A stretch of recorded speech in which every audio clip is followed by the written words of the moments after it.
কাঁচা কলা দিয়ে রেসিপিটা করবেন, ভাতে আর কোনো কিছু লাগবে না, এক পদই যথেষ্ট।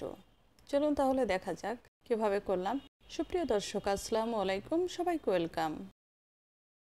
এখানে আমি 4টা কাঁচকলা নিয়ে এসেছি, একদম ফ্রেশ ফ্রেশ কলাগুলো নিয়ে এসেছি। এখন এই কলাগুলোকে ভালো করে ছুলে ধুয়ে এটাকে আমি সিদ্ধ করে নিব।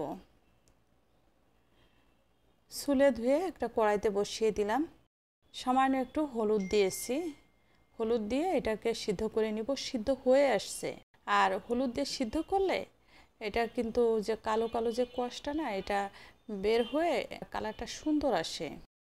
সিদ্ধ হয়ে গেছে, সাইড করে রেখে দিলাম। একটা প্যানে একটু তেল দিয়ে দিলাম, আর দিলাম 2টা পেঁয়াজ কুচি।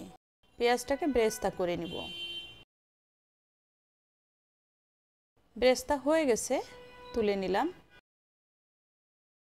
ওই তেলের ভিতরে 2 কোয়া রসুন কুচি, 4-5টা শুকনো মরিচ দিয়ে দিলাম। একটু হালকা ভেজে এখন অ্যাড করে দিলাম 2 টেবিল চামচ কালো জিরা। সব কিছু খুব ভালো করে ভেজে নিব।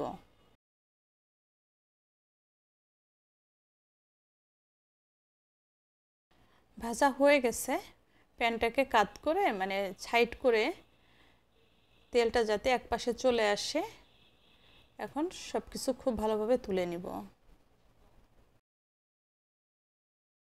এগুলো দেখানোর কিছুই নেই, কিন্তু তারপরে অনেক নতুন রাঁধুনিরা আছে যারা এই ধরনের কাজ কিন্তু তারা চায় যে দেখতে কিভাবে কি করতে হয়, যার কারণে দেখানো। সব কিছু খুব ভালো করে তুলে ব্লেন্ডারে দিয়ে দিলাম। একটা পেঁয়াজ কুচি দিয়ে দিলাম, কালো জিরা, রসুন, শুকনা মরিচ, আর একটা কলা। কলাটা দেওয়ার অর্থ এখানে সব মশলা মানে সামান্য কম, যার কারণে এটা মিহি হতে একটু সমস্যা হতে পারে। একটা কলা দেওয়াতে বেশি হয়েছে, যার কারণে কলাটা দিয়ে ব্লেন্ড করে নিলাম।